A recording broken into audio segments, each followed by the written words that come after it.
नमस्कार दोस्तों, स्वागत है आपका एकोज ऑफ इनिग्मा में।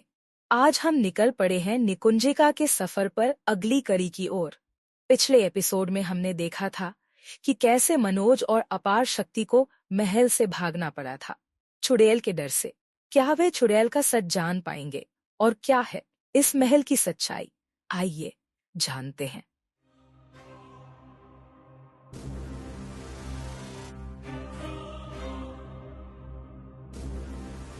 उस रात सब लोग गहरी नींद में थे, लेकिन मैं डर के मारे जाग रहा था। पलकें भारी हो रही थीं, पर दिल की धड़कनें तेज थीं। चारों तरफ चांद की रोशनी फैली हुई थी। समय का अंदाजा लगाने के लिए मैंने अपनी घड़ी देखी। 12:30 बज रहे थे। फिर अचानक मेरी नजर महल की ओर गई। महल में दिया जल रहा है, पर ऐसा तो मैंने पहले कभी नहीं देखा।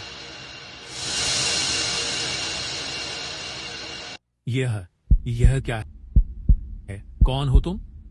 जवाब दो, अपने बाल हटाओ। तुम्हारा चेहरा देखना चाहता हूं। बचा बचाओ बचाओ बचाओ। क्या हुआ अपार? क्यों चिल्ला रहे हो? वो यहां थी, चुड़ैल मेरे पास बैठी थी। तूने कोई बुरा सपना देखा होगा। सो जा, सब ठीक है। क्या यह सच था या सपना? लेकिन मैं जानता हूं, मैंने जो देखा वह एक हकीकत थी। उस रात मेरी आंखों में नींद का नामो निशान नहीं था। रात का सन्नाटा था, पर दिल में उथल पुथल मची हुई थी।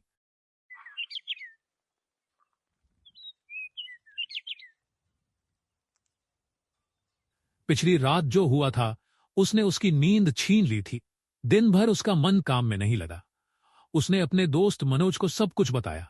मनोज ने उसे बताया कि पास के गांव में एक सिद्ध बाबा रहते हैं जो बुरी आत्माओं और भूत प्रेत से छुटकारा दिलाने में माहिर है, लेकिन वो केवल रविवार को लोगों की मदद करते हैं। अपार ने गहरी सांस लेते हुए कहा, रविवार तक का इंतजार कैसे करूंगा मनोज? रातों को नींद नहीं आ रही है। हर वक्त ऐसा लगता है जैसे वो चुड़ैल मेरे आसपास ही हो। मनोज ने उसे समझाते हुए कहा, डर मत, बाबा से मिलेंगे तो सब ठीक हो जाएगा। बस हिम्मत रख। शाम ढल रही थी और अजय को फिर से डर सताने लगा। पिछली रात की यादें ताजा थीं। उसने परिवार से कह दिया कि वह आज छत पर नहीं सोएगा। उसने अपने बिस्तर को बाहर मैदान में नीम के पेड़ के नीचे लगाया और वहीं सोने का फैसला किया। यहां सोऊंगा तो शायद डर कम लगेगा, उसने खुद को तसल्ली देते हुए कहा। परिवार ने भी सहमति दे दी। अजय ने अपने मामा के साथ बातें करते करते बिस्तर पर लेटकर आंखें बंद कर लीं। नींद उसकी थकी हुई आंखों पर जल्द ही हावी हो गई। आधी रात के करीब नीम के पेड़ से सरसराहट की आवाज आई। पहले तो अजय ने ध्यान नहीं दिया। उसे लगा कि कोई पक्षी होगा, लेकिन कुछ ही देर में उसके ऊपर गर्म चिपचिपा तरल पदार्थ गिरने लगा। अजय का शरीर अचानक ठंडा पड़ गया। उसने आंखें खोली तो देखा कि वही चुड़ैल उल्टा लटकी हुई थी, दोनों पैरों से पेड़ की डाल पकड़कर। उसकी आंखें खून जैसी लाल थीं और वह अपने मुंह से लार टपका रही थी। अजय चीखने ही वाला था कि वह चुड़ैल पेड़ से कूदकर उसके पास आ गई। चुड़ैल ने एक जोरदार चीख मारी और अजय की चारपाई के पास आ गई।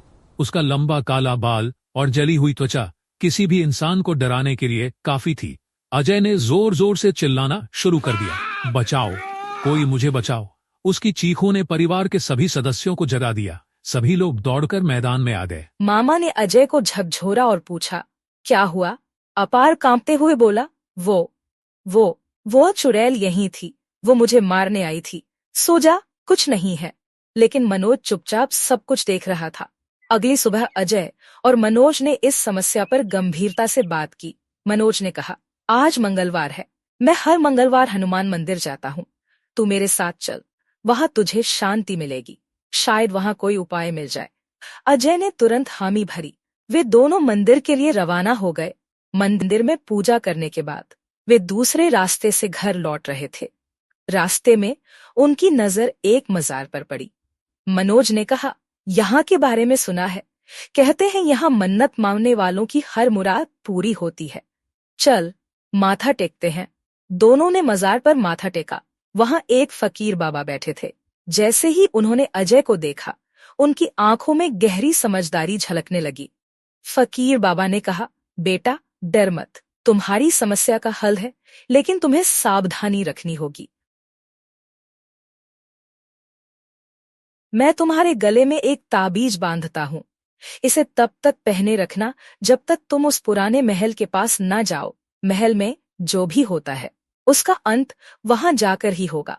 अजय और मनोज ने बाबा का धन्यवाद किया और घर लौट आए। रात को खाना खाने के बाद अजय ने अपने परिवार से कहा कि आज वह आंगन में सोएगा। उसे उम्मीद थी कि ताबीज उसे सुरक्षित रखेगा। उसने खुद को दिलासा देते हुए सोने की कोशिश की, लेकिन आधी रात में उसे अचानक प्यास लगी।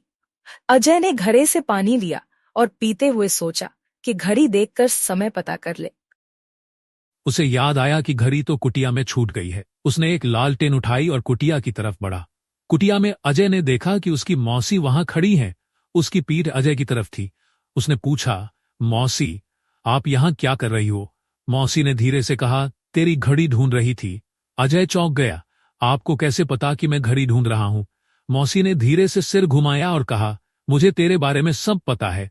जैसे ही उसने घड़ी पकड़ने के लिए मौसी का हाथ देखा, वह डर से कांप गया। मौसी का हाथ लंबा और भद्दा हो गया था और उनकी उंगलियों के नाखून भयानक और गंदे थे। अचानक उनकी पूरी काया बदलने लगी। वह मौसी नहीं थी, वही चुड़ैल थी। चुड़ैल ने अजय की तरफ झपटने की कोशिश की, लेकिन जैसे ही उसने उसे छुआ, फकीर बाबा के ताबीज से धुआं उठने लगा। चुड़ैल जोर से चीखने लगी और पीछे हट गई। अजय ने दौड़ते हुए आंगन में पहुंचकर सबको जगा दिया। उसकी चीखें सुनकर मनोज और बाकी परिवार भी दौड़कर आ गए। सबने मिलकर तय किया कि इस रहस्य का अंत पुरानी अम्मा, आजी मां के पास जाकर होगा, क्योंकि वही महल की पूरी कहानी जानती थी। अगले दिन सबने सुबह अम्मा के पास जाने का फैसला किया। सूरज की पहली किरणें जैसे ही धरती पर पड़ी, अजय और मनोज अपने परिवार के साथ पुराने महल के रहस्यों का पता लगाने के लिए अम्मा, आजी मां के पास पहुंचे।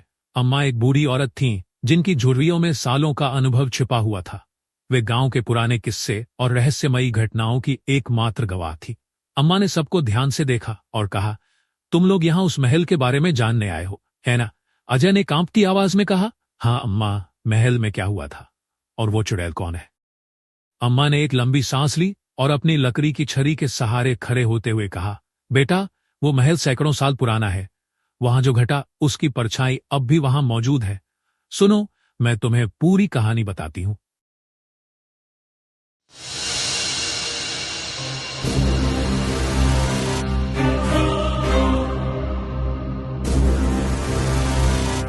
अगले एपिसोड में महल और चुड़ैल की सच्चाई उजागर होगी।